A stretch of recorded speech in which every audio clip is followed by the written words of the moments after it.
Donald Trump is now set to talk to representatives of the Pakistani army. What is the mood in Israel and what is being said there about the possible involvement of the United States in the conflict? Both sides have reached a dead end.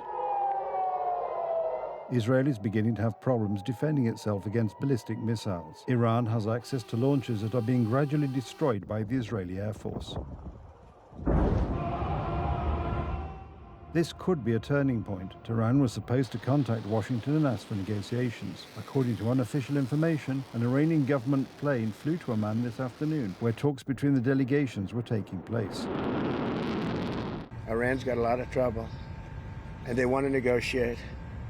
And I said, why didn't you negotiate with me before? All this death and destruction, why didn't you negotiate? I said to the people, why didn't you negotiate with me 2 weeks ago? You could have done fine. You would have had a country. It's very sad to watch this. According to White House sources, the Americans were very close to sending air forces over Iran yesterday evening. Ultimately, no decision was made, which does not mean that such airstrikes will not take place in the event of further escalation. For 40 years, they've been saying death to America, death to Israel, death to anybody else that they didn't like. They were bullies. They were schoolyard bullies. And now they're not bullies anymore, but we'll see what happens. Look, nothing's finished until it's finished. You know, war is very complex. A lot of bad things can happen. At least one American strategic bomber was said to be visible over the Golan Heights, although no one has officially confirmed this news yet. The United States Air Force may already be operating in the area. Iran has threatened that if the United States joins the war, its bases in the Middle East will become targets for Iranian missiles.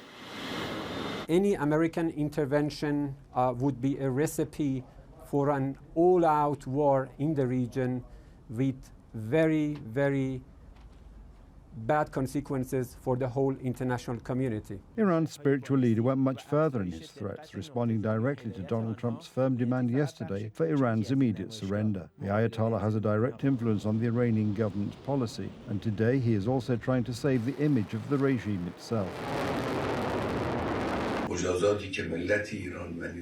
The punishment that the Iranian people and their armed forces have inflicted, are inflicting, and plan to inflict on the enemy is a severe punishment that has weakened it. The fact that its American friends are entering the scene and starting to raise their voices shows Israel's weakness and helplessness. This helplessness is greatly exaggerated as the Israeli Air Force continues to bomb targets in Iran. In fact, according to Israeli media, it also attacked the Ayatollah's hideout. More than 30 fighter jets took part in the extensive attack. It lasted over 3 hours and consisted of 3 waves of attacks. During the operation, we attacked a centrifuge production site, which was intended to enable the regime to continue and intensify its uranium enrichment.